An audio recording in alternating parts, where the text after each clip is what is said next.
Morning student.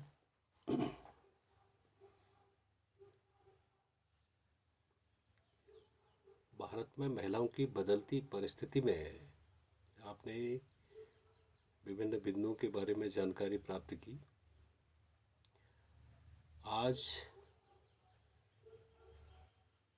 अगले बिंदु स्त्री पुरुष की भूमिका और विभेद के प्रकार,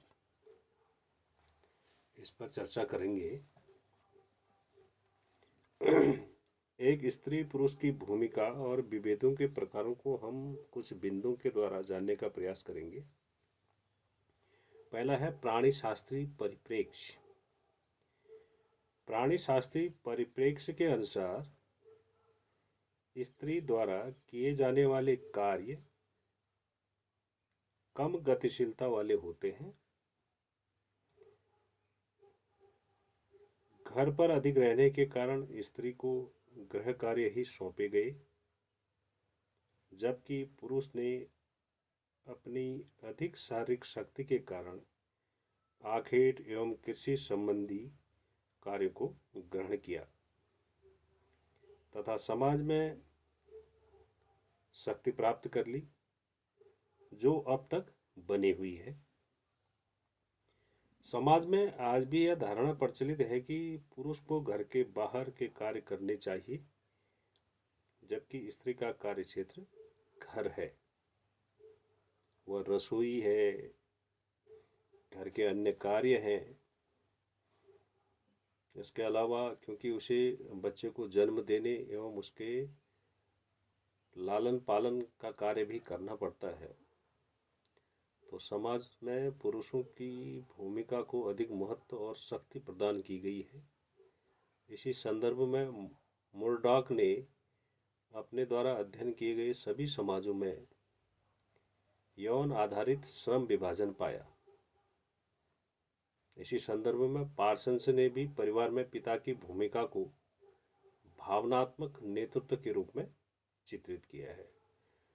तो ये कहीं न कहीं अति प्राचीन काल से ही एक स्त्री पुरुष की परिवार की अर्थव्यवस्था को बनाने में क्या भूमिका रहेगी, ये उसी समय से प्रचलित है कि महिला के द्वारा जो कार्य किया जाता है उसमें कम गतिशीलता, अर्थात वो घर के भीतर के कार्यों को संबंधित माना गया और पुरुष को घर से बाहर, क्योंकि कहीं न कहीं महिला का घर के अंदर के कार्य करने का एक बहुत बड़ा कारण ये भी है कि वो एक जननी है, बच्चे को जन्म देती है और उनका लालन पालन एक जननी ही अच्छे ढंग से कर सकती है। तो इस वजह से उसको घर के अंदर रहने के लिए मजबूर किया गया और घर के अंदर के जो कार्य हैं उन कार्यों में खाना बनाना, रसोई संबंधी कार्य करना और अन्य कार्यों में पुरुष के साथ सहभागिता करना। और एक पुरुष का कार्य था कि वो घर से बाहर, जिस समय तक वे कृषि वाली व्यवस्था नहीं थी, वो जंगली जानवरों का शिकार करते थे, तो पुरुष लोग ही अधिकतर जंगल में जाके जंगली जानवरों का शिकार करते थे और अपने परिवार का लालन पालन करते थे, यानी कि उनकी खाने पीने की व्यवस्था पुरुष द्वारा की जाती थी। और दूसरा जो है मानव शास्त्रीय परिप्रेक्ष्य है। मानव शास्त्रीय परिप्रेक्ष्य में विश्वास किया जाता है कि मानव व्यवहार संस्कृति द्वारा निर्धारित एवं निर्देशित होता है।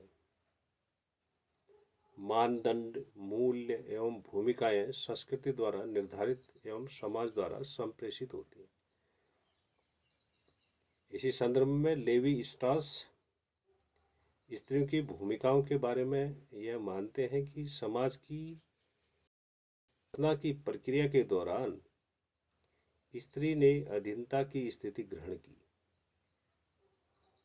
अर्थात लेवी स्ट्रॉस ये कहते हैं कि जब स्त्रियों की भूमिका के बारे में ये कहते हैं कि जब समाज की रचना की प्रक्रिया प्रारंभ हुई तो उस प्रक्रिया के दौरान स्त्रियों ने अधीनता की स्थिति ग्रहण की। उनके अनुसार संस्कृति का विकास स्त्री पुरुषों के विनिमय से प्रारंभ हुआ, जिसके द्वारा पारिवारिक बंधन मजबूत हुए और समाज का निर्माण हुआ। अर्थात संस्कृति का विकास स्त्री पुरुषों के विनिमय से प्रारंभ हुआ, जिसके द्वारा पारिवारिक जो बंधन है वो मजबूत हुए और समाज का निर्माण हुआ। तो मानव शास्त्रीय परिप्रेक्ष्य ये कहता है और उसमें ये विश्वास किया जाता है कि मानव व्यवहार संस्कृति द्वारा ही निर्धारित एवं निर्देशित होते हैं और मानदंड, मूल्य और जो भूमिकाएं हैं वो संस्कृति द्वारा निर्धारित और समाज के द्वारा संप्रेषित होती हैं। अगला जो बिंदु है पितृसत्तात्मक सत्ता। इस संदर्भ में सर हेनरी मेन ने पुरुष की स्वाभाविक उच्चता एवं स्त्री के स्थान के बारे में अपना मत व्यक्त करते हुए कहा कि सामाजिक संगठन का सार्वभौमिक रूप वह था जिसमें सत्ता का स्वरूप पितृसत्तात्मक था। प्रारंभ में परिवार ही समाज की इकाई था। परिवार से ही यह सत्ता गोत्र, जनजाति और आगे की ओर हस्तांतरित होती गई। सदैव पुरुष ने शासन का कार्य किया। अपवाद के रूप से ही अस्थायी रूप से मानव समाज में माता की सत्ता विद्यमान रही।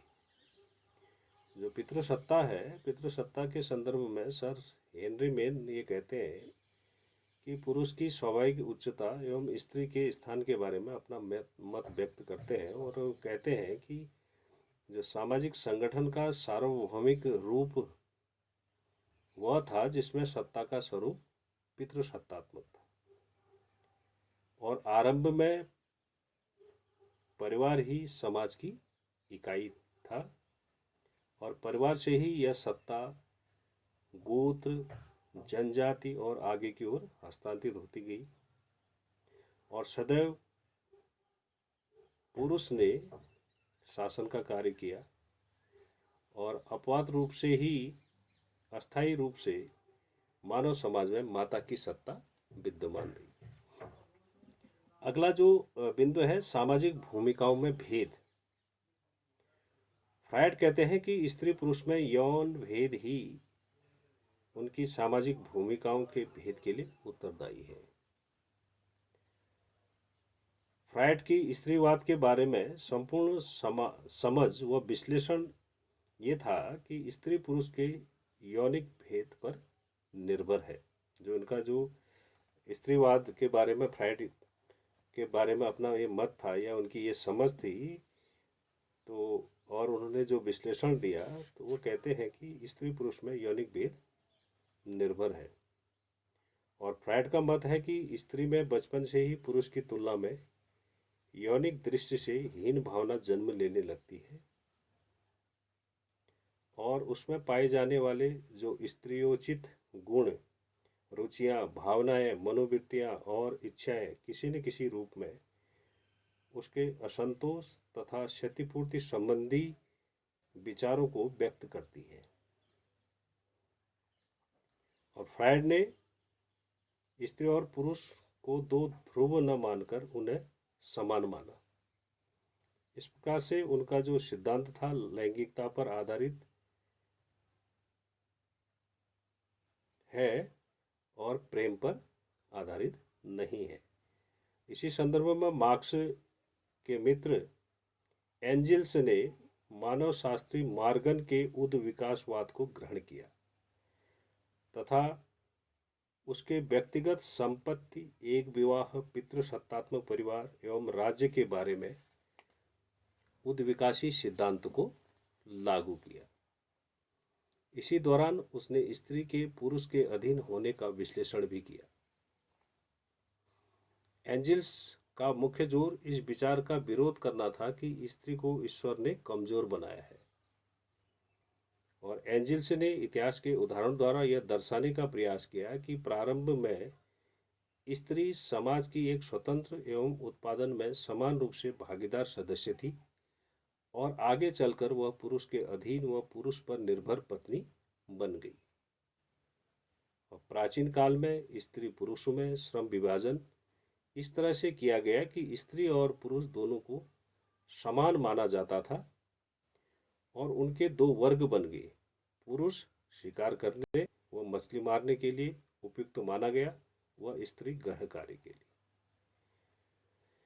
अब विभिन्न जो सिद्धांतों के अवलोकन से ये ज्ञात होता है कि समाज में स्त्री की भूमिका की व्याख्या किसी एक सिद्धांत के आधार पर नहीं की जा सकती, बल्कि इन सभी सिद्धांतों के सामूहिक विश्लेषण से ज्ञात होता है कि समाज में स्त्री की पुरुष की तुलना में निम्न परिस्थिति के लिए एक से अधिक कारक उत्तरदायी रहे हैं।